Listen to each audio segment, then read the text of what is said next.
Welcome to the Birding for Joy podcast, a show about discovering and exploring all the ways birding and wild birds bring joy into our lives. I'm Candi Lynn Fite, your gracious host and joyful birder. If you're curious about learning more about birding for joy, grab your favorite beverage, settle on your perch, and let's get into today's episode. Hello, birdieval friends. If you've listened to the show before, welcome back. If this is your first time tuning in, I am so happy you're here. This week's episode is all about entertainment. I had the opportunity to interview Angela Schumpert, aka the Bird Nerd, perhaps one of the funniest content creators in the birding community over on Instagram. In just 1 year, Angela managed to organically gain over 48,000 followers by simply putting in a little effort and being herself, a birder with a sense of humor. During the interview, Angela shared 3 tips for the beginning birder and suggestions for those interested in content creation. So let's dive into my chat with Angela. Today's guest is Angela Schumpert, an avid birder and the hilarious personality behind the Bird Nerd, known across most social media outlets, where she creates humorous and informative digital content about birds and birding. Welcome, Angela. Hey. How are you? Great. Good. Okay, so I pretty much watch you daily. I have spit out more coffee than I care to admit while watching your roll on the floor laughing content. That's awesome. Yeah. Does humor come naturally to you, or has that evolved over time? Have you always been funny? Well, my friends have said I've always been funny. Some of it, yeah, it does come naturally. And honestly, like a lot of my stuff that does better is me just spur of the moment, like, oh my gosh, that was funny. And then I'll do something really quick and throw it up, you know. I like to have fun a lot. I like to laugh. So that's been like the center focus for my content. Yes. Were you funny as a kid? Not that I recall. Well, I'll take that back. Yeah, probably. Yeah. I mean, I remember in elementary school and in high school, people would be like, you know, Angela is funny, you know, like yeah. But because it seems like it's just part of your personality. It's a good way to put it. I've gotten in trouble at a lot of jobs. I'll put it like that. Which it's a good thing. I'm a stay-at-home mom. It fits me better than working. It fits you better, yeah. Now, are your children just as funny? My daughter is my oldest daughter is hilarious. She's very different than I am. Yeah. But she has a dry humor, kind of where she'll say things that you like later. You're like, what did? Oh, you know, like she said, oh, you know. How was she in one of your earlier videos? Yes, she was. Yeah. And then when I gained more followers, she was like really more hesitant to be in anything. So she's a teenager. So she's 19 now. Yeah. 19. Mm-hmm. Wow. Mm-hmm. She's like an adult. Okay. Yeah. I do remember it was, I don't know. I think you were drinking wine. Yeah. I was like, that was my wine birding video. Yes. Yeah. I love that, by the way. I did too. I loved that one too. That was one of my favorites. I think that probably was one of the ones that drew me, you know, to like following you on a regular basis. So I can't, I can't keep up. Like, yeah. I try to get on daily, and when I do, I always find you. Sometimes if it doesn't pop up in my feed, I just go and I search your name, and then I go and I watch a couple things. So yeah, it's been funny lately with I'm like my video views have like tanked, and I don't know what it is. A lot of creators are complaining about it. I don't know if Instagram or Meta has changed some things with the algorithm, but it's like I'll get like hit or miss stuff now. Whereas like I was consistent, but and it's weird. I don't know what's going on. I know there's a lot of creators too that like their pages have just gotten wiped off. For some reason, they've been deleted. Their accounts have been deleted.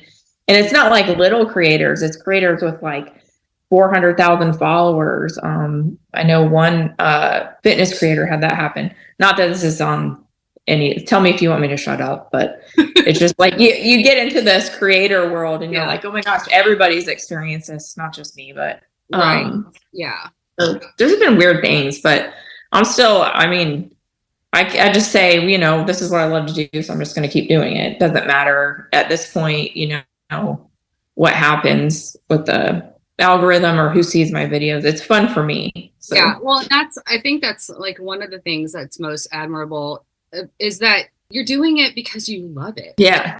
It makes you happy. You can see it on your face. You can hear it in your voice. You can tell from the content that you're posting. I mean, you're just having fun. Yeah.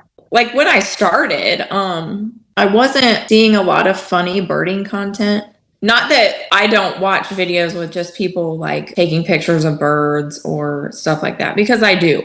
And I still appreciate that stuff. It was just redundancy a lot in the realm of birding. You know, I'm like, oh, here's this bird. They're like, here's this bird, took a picture of, whatever. We're not boring people, bird people. We're very quirky people. Yeah. But here's the thing, like, I'm a birder, but I'm not a photographer. I use my iPhone. And, you know, when I'm out there and I'm on Instagram, I'm out there to view things that make me happy, that bring me joy, that are interesting, and that are entertaining. And so I feel like that's, you know, your channel is all of that. So. Oh, thank you. Thank you. Yes, you're welcome. Okay, so we'll get back to the content creation, but I wanted to cover a couple things about birding. When did you start birding? So it was about 6 years ago. I lived in a property in Bishopville, South Carolina. I had about 4 acres out there. But that's when I started to notice or get interested in like nature. I used to feed hummingbirds out there a lot. So I had several feeders and I would get a lot. But I wasn't really like into birds like I am now. When I moved to my current location in Lexington, the neighbors had left some feeders up and I filled them or whatever. And I started to see like a variety of birds I haven't seen before. And I guess I just wasn't really even paying attention, but I started to pay attention and I saw a blue grosbeak and I was shocked. You know, I was like, oh my gosh, there's this bird out there. What else am I missing? So that just kind of opened the door. I got a little Nikon B500 and started taking pictures of birds. Now I never kept a list or anything like that. And then like a few years ago, I was pregnant with my youngest daughter. And really all I could do towards the end of the pregnancy was sit on the back porch and watch birds. And that's when I started to be like, well, maybe I'll just start to keep a list now. So I started to do that. And then when she got a little older, I started the channel. I mean, honestly, my 17-year-old told me I couldn't do it. You couldn't do it? Yeah, he said nobody would watch my stuff. So I was like, okay, I'm going to do it, you know. Yeah. And so that's when I started the Bird Nerd, but I decided to exchange the E&I and then started doing videos. But it didn't really take off until like I was 6 months or so into it. Yeah. So would you say your spark bird or spark bird moment was the blue grosbeak? It was. Yeah, I would say it was for me. Yeah, that's a gorgeous bird. I've not seen one in person before. Well, I know a place. You know a place? Yeah. Like your house? Yeah, there and like the patch I go to, they're all over there for some reason in the summer. They just like every time I go out there now, I'm seeing a blue grosbeak. So. Oh wow! Mm-hmm. What's your nemesis bird right now? So I would have to say a wood stork. I've been wanting to see one for a long time. And every time I think I'm on the cusp of seeing one, like people are like, oh, I saw one down here. They actually saw one at the water treatment plant by my house. And I went down there and of course it wasn't there anymore. Of course. So, it's either that one. Now a scarlet tanager I've seen before briefly for like 2 seconds. And the picture I got was really blurry. So it's not really my nemesis bird, but I would love to see one again. I've never seen one again besides the moment that I did see one time.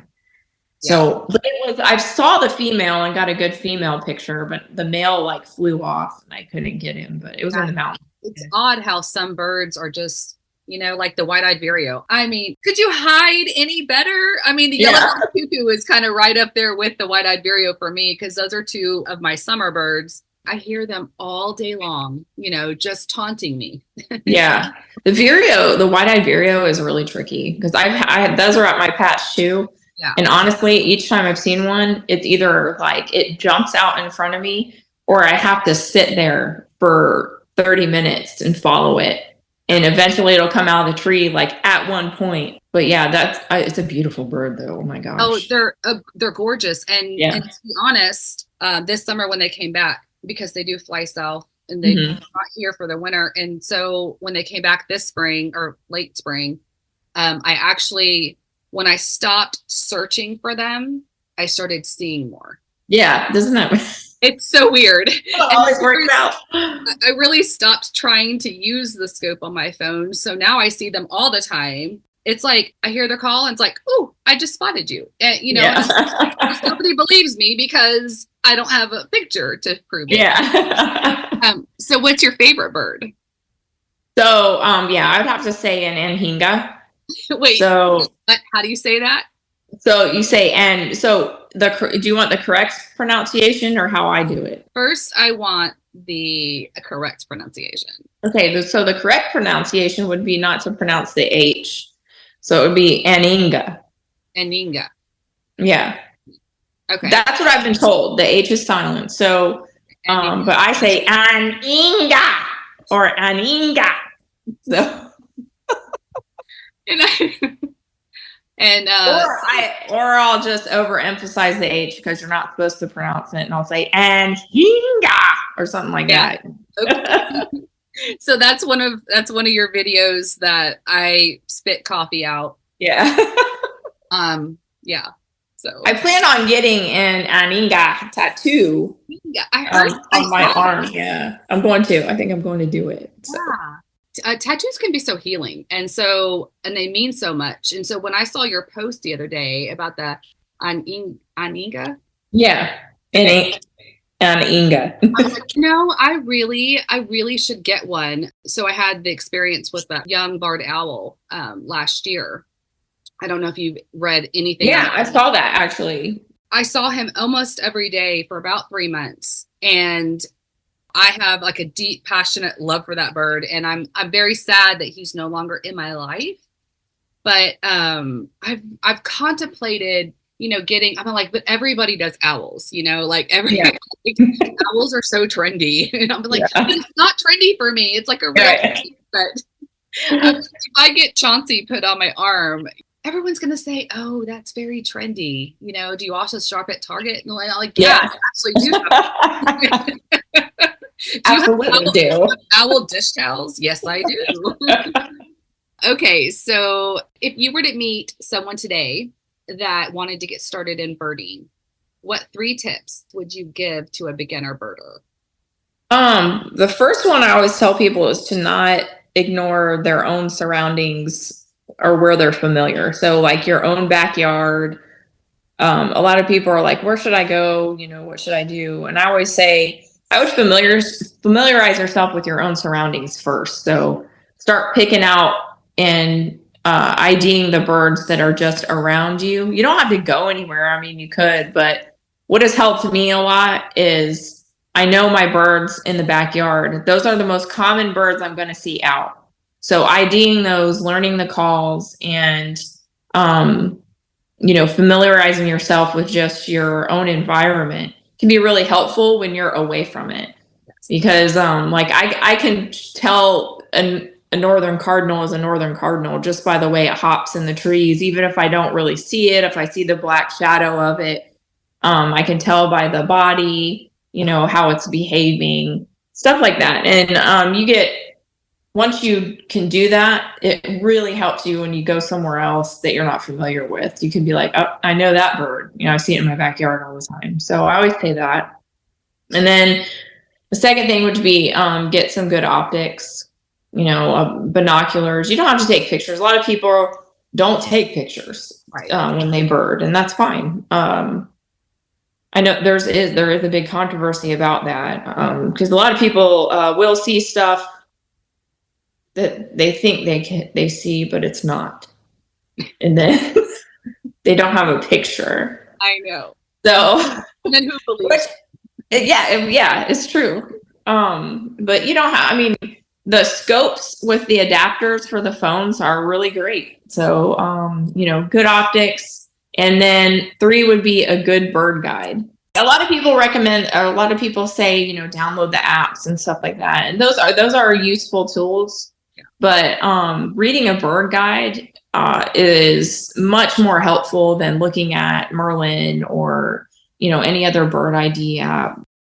Like the birding in your own backyard first, because yes, even if you don't have a backyard, if you live in an apartment or something, there's areas around there where birds go.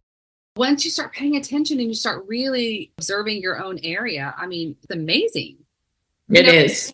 Okay, let's talk a little bit more about your content creation. Okay. What inspired you to create digital content about birding? We were my best friend and I were talking about something that I could do to entertain myself on the side while I was a stay-at-home mom.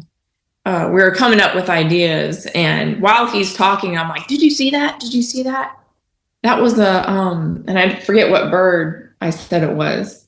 And he started laughing. He goes, see right there, that's a reel. And I was like, you're right. That would be kind of funny, And he was like, well, why don't you just do it about birds? And I was like, well, there's a lot of bird content out there, And he was like, well, you're funny. Just make it funny. Yeah. And so that's what happened. I was going to say, so that rolls into the next question we've already talked about, is that, instead of making it like a serious or scientific content, you decided to put the humorous spin on it. I mean, I can do serious videos, I've done a few, but it's not where I'm comfortable. Where I'm comfortable is being funny. So, I tend to just stay on the side where I'm more comfortable. That's good. How long did it take you to get up to 48,000 followers?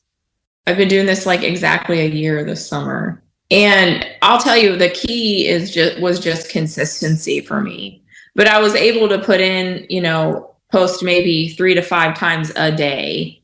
Yeah. Okay. Up until this point, some days I'll put out one reel. Some days I won't put out any, anymore. But in the beginning, for the first 6 or 7 months, I was posting almost 3 times a day. Wow. Consistently. So. Okay. And how is it that how do you find time to answer everybody? Oh. Comments. I mean, how do you do that? Stay engaged with people, because I follow other content creators that they'll post something and they just ghost the whole post. And I'm like, yo, yeah, if people are if you're posting something and people are asking you questions, and they just go unanswered, So for every time I post, I'm like, okay, for the first 20 minutes, I'm going to answer everybody that I can, So that's what I've tried to stay at, as long as I have that time. So. Wow. I think you do a good job at it. You're constantly just answering people. I think it's great. Yeah. Okay, so you also have a very unique way of handling the haters on social media. Can you just tell quickly the listeners about how you deal with it as a content creator? So I've gotten really sick of this mentality to where they can say whatever they want.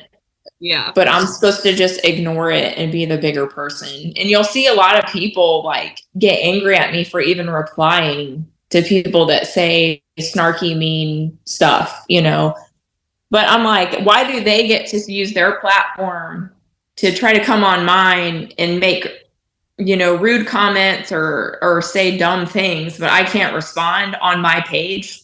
Yeah. It's my page, Like I said before, I've gotten in trouble at jobs for my mouth. So, and a lot of times when I respond, it's literally just me off the cuff. People are like, you should do stand-up comedy. And I'm like, but I'm best unfiltered and right on the mark, if it were planned, it wouldn't really be me. So that's just real cool. I'll do something real quick. I'll be like, okay, we're responding with a video to that one. Some of it takes off and some of it doesn't. So my favorite one to this date still was the whiteboard. I don't know if you saw that. Yeah, where the guy said, what the F is birding. Oh, yeah. And I did the drawing on the whiteboard because he did photography with cars. So I did the comparison about taking pictures. Yes. Isn't that how you came up with your Live, Laugh, Bird? Yeah. Yeah, because people were mad at me for doing a certain video that they were offended by. And I didn't see the reason to be offended. It was just funny content. Right. It was a viral video that was going around. So yeah, people were actually coming into the comments. I think I lost about 500 followers off that one. Really? Yeah, it was a lot. Was it because of, so we'll just lay it out on the lines here, because we normally don't cuss on this podcast, but you've done a very good job of not cursing. Today, yeah. You're very well behaved on this podcast today, Angela. I always let my husband listen to your stuff because he's a Marine, and so you're like, I was in the Air Force. I was, like, and so I was in the Air Force. I was a cop for 6 years. So he was one for 27 years in Houston. Yeah. I let him listen to your stuff one time. He was like, oh yeah, she's real. Yeah. Where was I going with that? Oh, so the Live, Laugh, Bird merch. I want to say I remember it having something to do with having some curse words in it, or yeah, some guy told me that I needed to apologize basically about the video, and that I shouldn't be like, it's okay to say that I missed the mark on this one. And I'm like, MFer, like, who are you to tell me?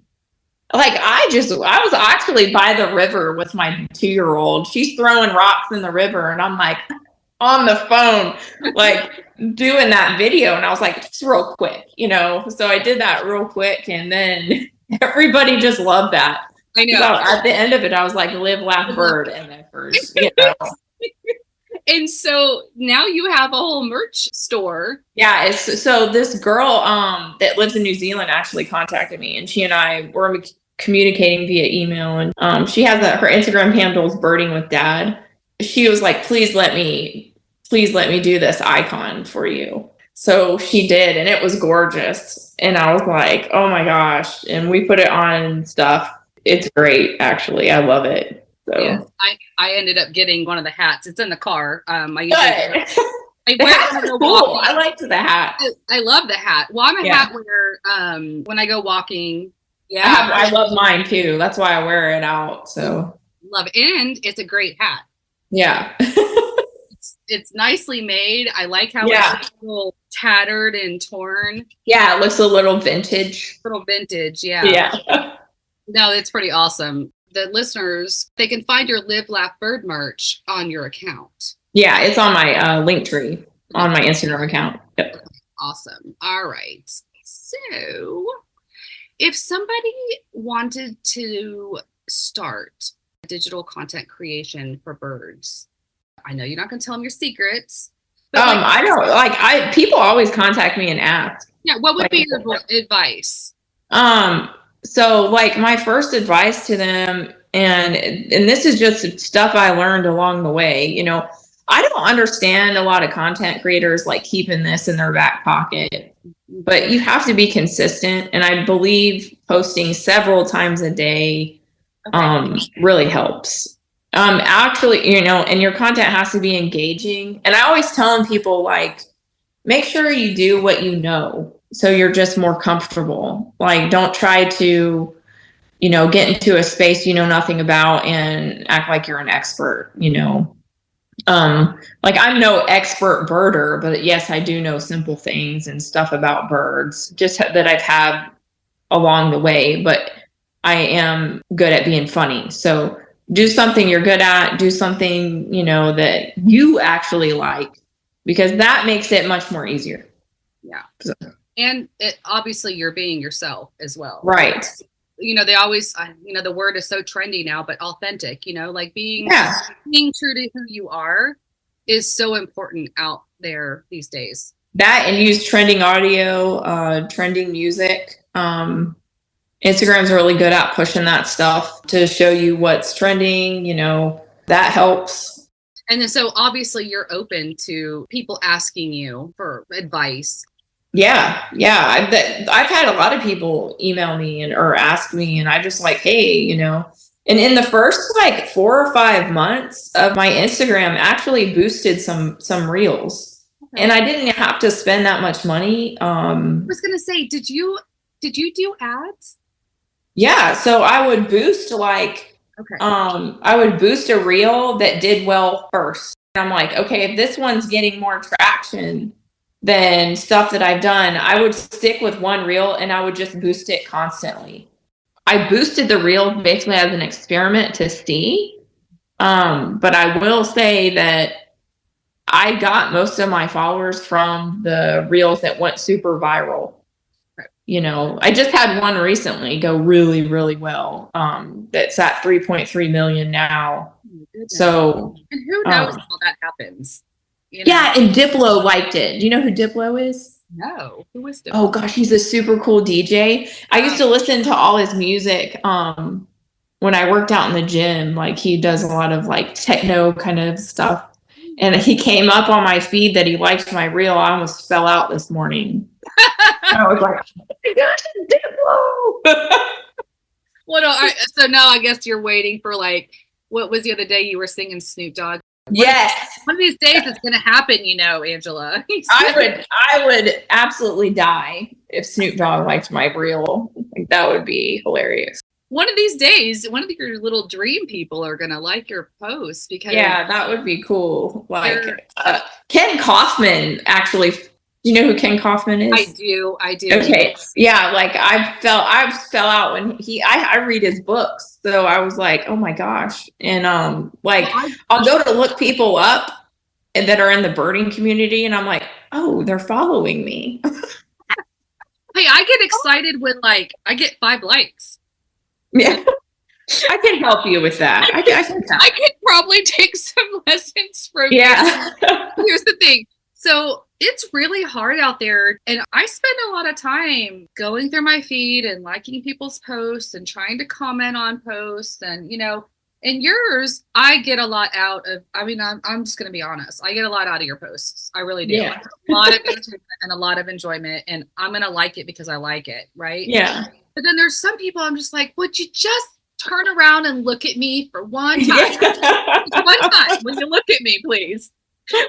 Yeah, it's just you know. See, that was me in the beginning. I'm like, WTF, you know. So just listen to my podcast, please. I would totally like if I'm going to give people advice. I would see if boosting helps you. Okay, yeah. And like I said, it's better now. Back when I did it, I won't say like it's a long time ago.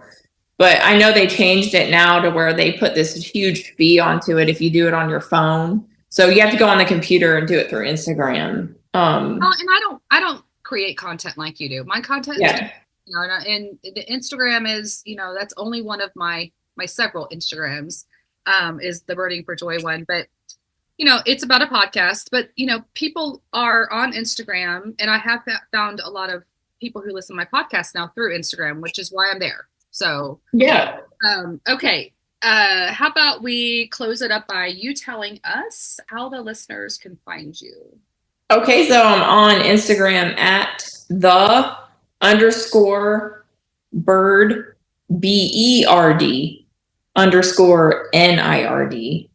And you can get to my Facebook page through there, and also you can click on my link tree and my TikTok links there. I don't get a lot of traction on TikTok for some reason. And it was the reverse at first, but I don't know what happened. IG was just like, but that's how you can get a hold of me there. Okay, so at the Bird Nerd, and I will definitely in the show notes write it out. And okay. When I do the post on Instagram, I will tag you in it. Somehow, as I attempted to upgrade my Zoom account, I accidentally stopped recording. So the goodbyes at the tail end of our conversation were cut off. A big shout out of gratitude to Angela for coming on the show and sharing her birding tips, content creation suggestions, and her live, laugh, bird philosophy. If you appreciate a more humorous side to birding, hop on over to Instagram and give Angela a follow. I'll drop her handle in the show notes. I'll be back next week with a new episode. Until then, I wish you well and joyful birding, my friends. If you are enjoying the Birding for Joy podcast, I would greatly appreciate it if you would subscribe to the show. Subscribing and tuning in to the episodes lets the algorithm on each platform know the podcast is providing you worthwhile content. It also helps ensure the success of the show. Remember, the absolute best way to support your favorite podcast is by word of mouth. So make sure to share Birding for Joy with others who might enjoy listening. That way we continue to build a joyful birding community. As always, thank you for tuning in and stay chirpy, my friends.